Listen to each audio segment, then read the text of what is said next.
despite all the talk, people will say, oh, J.K. Rowling is going to write another book. She's going to do an 8th book. Does this frighten you, the idea of it? It does slightly. Like, I really hope she waits a long time. I can't see it happening. I really can't. But, you know, I am not the conduit to the mind of Jo Rowling. I thought you were. I'm as close as a lot of people are going to get, but I'm not actually, you know, I don't have too much insight. You know, she said to me once that she said she wasn't going to write anymore. Obviously, things do change. If she did, you know what I like the idea of? I more like the idea of, if the films were ever remade, that I could play Harry's dad. I prefer that idea. That would be a nice way of still being like, I don't know, still paying homage to the series, but not having to do 10 months of filming. So what's making you happy now? What is the joy you're getting out of what are you doing? What are you up to now? What I'm up to now? I am, the joy I'm getting is from the fact that, you know, while most actors would love to be, you know, have so much going on that they know what they're doing for the next while, you know, this is the first time... Well, you had that for 10 years. Exactly. I mean, I know this is the first time in my life I haven't known exactly what I'm doing for at least the next 3 years. And so I'm loving that, to suddenly, you know, have nothing. But I mean, I've got my next job starts in March. I'm filming a project called Kill Your Darlings. I'm playing 19-year-old Allen Ginsberg in a film about a murder that formed the Beat Generation. Like, it's an amazing, fantastic first-time young director called John Krakidas. He's brilliant. So like, that's next. But then after that, I don't know at the moment. There are lots of scripts I'm reading. Hopefully one of them will come to fruition. But it's sort of welcome to the world of independent film, and things going and not being a sure thing really until you're on set, and even then it's still dicey. But the joy I'm getting is that I'm being sent these fantastic scripts, which are are hugely diverse and interesting and written by great people, and often, you know, being directed by great people. So it's all very exciting, and I'm just... what are you doing in your life for fun? Do you have a life now? At the moment, I don't really have a life. My life at the moment is promoting The Woman in Black. This is just so wrong. But I will when I get home in about 2 weeks, and I have 3 weeks totally off, and I will be doing absolutely nothing. I'm going to be lying at home, watching TV with my girlfriend, and just generally being incredibly lazy. You also have this great sense, I think, of comedy, and so I would like to see you do something that is like that, to do that. And you did Saturday Night Live, you hosted that.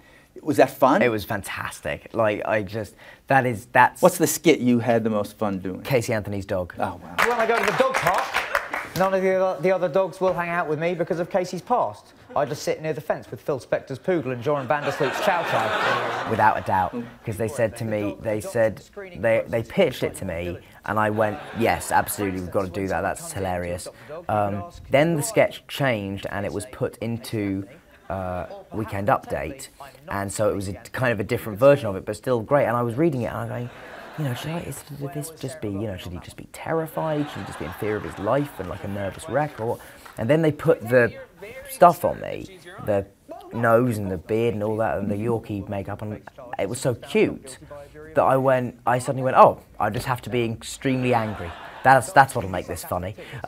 So yeah, that was my note to play the whole thing. That I'm just furious with the situation, yeah, I loved, you know, so that was a huge amount of fun.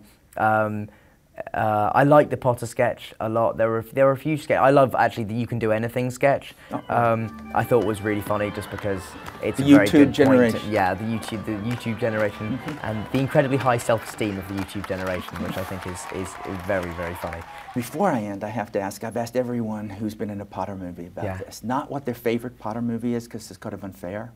Although maybe you want to answer that. But which one resonates with you? Which one, when you think and close your eyes through that whole thing, is something that has a personal meaning to you? I think around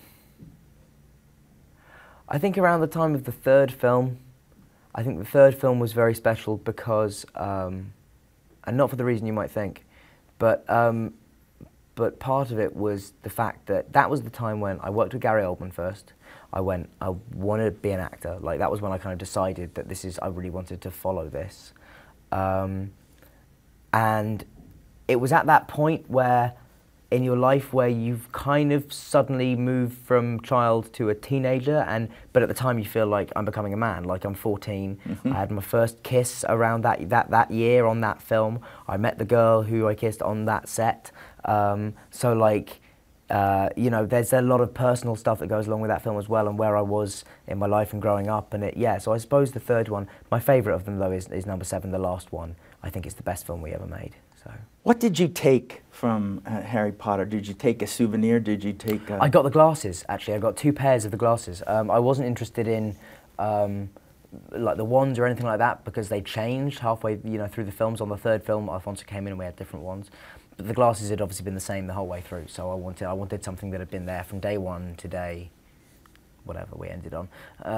And yeah, and I do, and they are locked away in a vault in London somewhere. Locked away? They're not on the fireplace somewhere? No, because they are too precious. They really are. There's not much I'll say that about in my house, but they are too precious.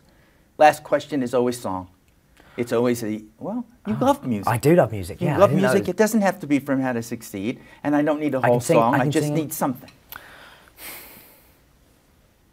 Blue moon, you saw me standing alone, without a dream in my heart, without a love of my own.